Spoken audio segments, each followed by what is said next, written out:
A Philippine volcano that erupted on Sunday is still gushing smaller plumes of ash and shuddering continuously with earthquakes. Plumes of smoke continue to rise from the Taal Volcano, the second most active volcano in the Philippines. Thousands of people have been forced to evacuate, and authorities are blocking access to nearby towns due to fears of a bigger eruption. This drone video shows buildings in one of the nearby provinces. It collapsed under the weight of the ash. So far, no deaths or major injuries have been reported. Joining me now to talk about how the church is helping is Msgr Pedro Quitorio. He is the media director of the Catholic Bishops' Conference of the Philippines, and he joins me now by Skype from Manila. Thank you so much for joining us, Msgr. Yeah, thank you too. You know, everyone is watching this situation very closely right now. What are you hearing from your colleagues who are on the ground about how this is impacting the areas? Yeah, since that was January 12 until now, the situation is still the same. In fact, it's kind of getting worse because today there are already 9 towns that had been locked down. People were evacuated to about 244 evacuation centers of the church and of the government.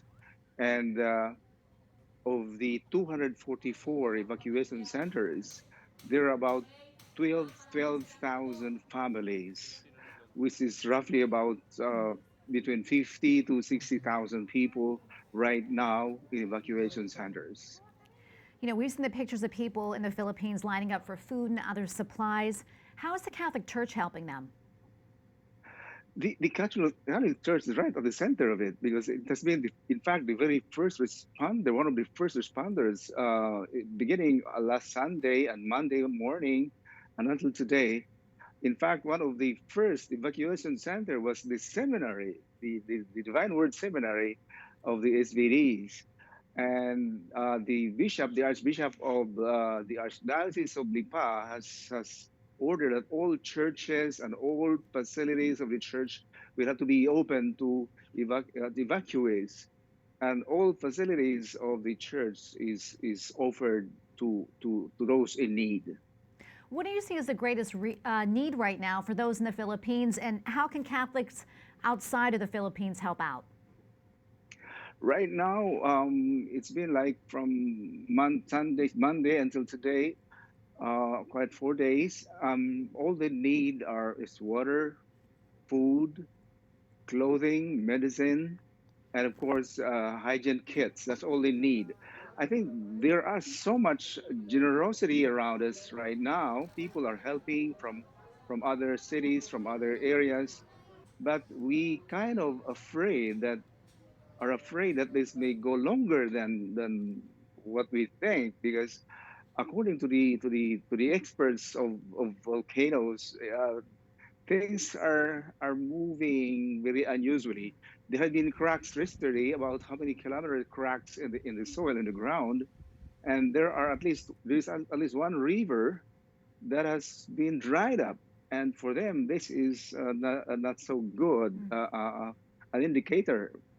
So they think if this will last longer, then we need help. Then we need external help. Yeah. Well, I know this isn't the first natural disaster to hit the Philippines recently.